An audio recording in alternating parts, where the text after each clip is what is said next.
C'est Violaine Vanoyek, c'est Voix en Poésie, Jean qui m'accompagne à la technique et nous partons. J'essaye de vous faire découvrir un tant soit peu la vie de la mystérieuse Zénobie qui fut reine de Palmyre en Syrie et qui a été aussi reine d'Égypte, qui convoitait le monde à la manière de Cléopâtre et puis qui a bien failli parvenir à ses fins.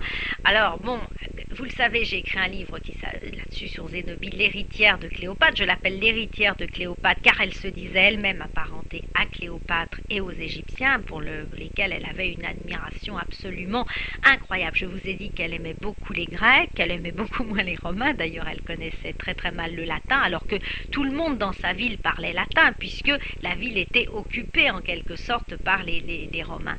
Mais en revanche, elle adorait les Égyptiens. Elle se disait, et c'est pas impossible d'ailleurs, apparentée aux Cléopâtre et aux Ptolémée. Et elle révèle aussi de devenir reine d'Égypte et elle le devint. Alors, comment cette petite jeune fille, un petit peu, qui avait certes son caractère, qui n'appréciait pas trop l'occupation des Romains et qui était devenue donc l'épouse du chef syrien Odénate, comment a-t-elle pu avoir un tel pouvoir et est-elle rentrée dans l'histoire? Eh bien, d'abord, curieusement, alors que son mari avait un premier fils, qui était normalement le prince héritier, eh bien, celui-ci disparaît. Il disparaît lors d'une expédition et Odénate disparaît avec lui. Alors, on s'est évidemment beaucoup interrogé, on s'est dit, bon, est-ce que c'est un coup monté de Zénobie qui a essayé de se débarrasser du prince héritier, qu'elle n'aimait pas beaucoup, évidemment, c'était son beau-fils, et de son mari. Elle avait en effet un fils, elle aussi, qui n'avait aucun espoir de monter sur le trône, puisque Hérodien était en vie, son beau-fils était en vie, mais là, évidemment, ça lui laissait toutes les possibilités, toutes les voies ouvertes. Alors, est-ce qu'elle a fait assassiner son mari et son beau-fils? Peut-être. Toujours est-il qu'elle s'est retrouvée seule au pouvoir à un moment où la ville, je vous le disais, était extrêmement riche, extrêmement célèbre et puissante, et à un moment où les Romains et les Parthes continuaient vraiment à être ennemis jurés.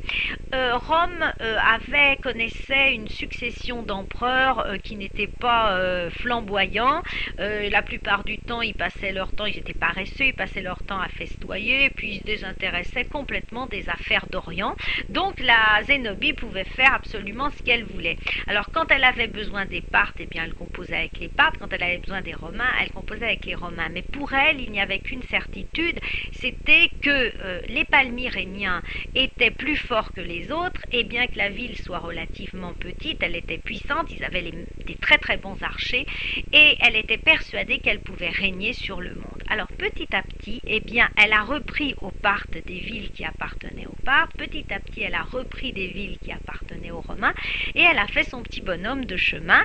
Elle régnait en quelque sorte à la place de son fils qui était un petit peu trop jeune mais qui se trouvait quand même à ses côtés. Elle a fait frapper des pièces de monnaie normalement qui étaient frappées avec la tête de l'empereur romain, où elle a fait représenter son fils avec elle, donc c'était quand même extrêmement vraiment culotté. Et bien comme tout se passait bien, elle a envoyé une armée en Égypte en disant je veux devenir comme Cléopâtre la reine d'Égypte et donc je veux m'installer à Alexandrie. À l'époque, l'Égypte appartenait aux Romains. Son opération a réussi.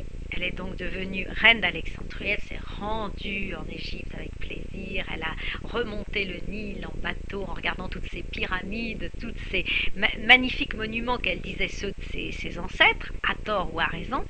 Et donc, véritablement, là, ça a été une grande chose.